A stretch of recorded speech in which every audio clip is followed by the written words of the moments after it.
Sa mga pangunahing kalsada, ramdam na rin ang bigat ng traffic. Ang NLEX nagdagdag na ng mga tauhan para magmando ng traffic at magbantay sa toll plaza. May live report si Katrina Son. Katrina? Atom, Biyernes nga ngayon at 3 araw na lang bago ang Pasko. Nagsimula na rin na bumigat ang daloy ng trapiko sa ilang mga toll plaza dito sa NLEX at maging sa SLEX.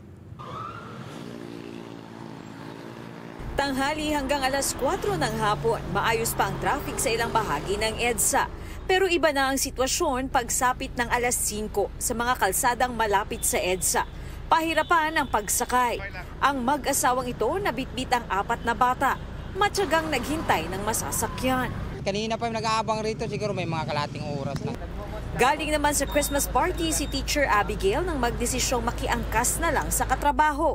Bali ako na po yung nagbayad po ng gas para po kahit papano is mas makatipid po. Ayun po yung way ko para po tsaka mas mapabilis yung traveling pauwi ng bahay. Samantala, hinahanap na ng MMDA ang may-ari ng VIP convoy na dumaan sa EDSA busway nitong Miyerkules. Nasaksihan ito ng isang netizen sa EDSA Guadalupe.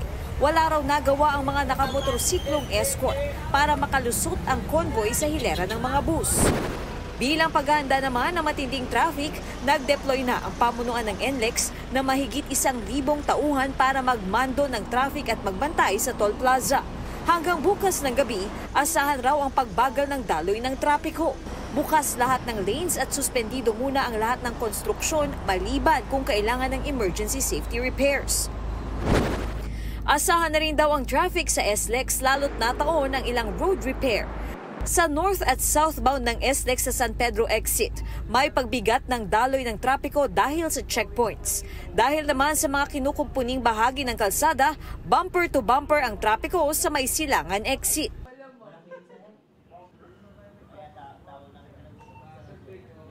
Atom, paalala naman ng mga otoridad sa mga babiyahe na i-check ang inyong mga RFID kung may mga load para iwas sa anumang aberya. Atom? Maraming salamat, Katrina Son.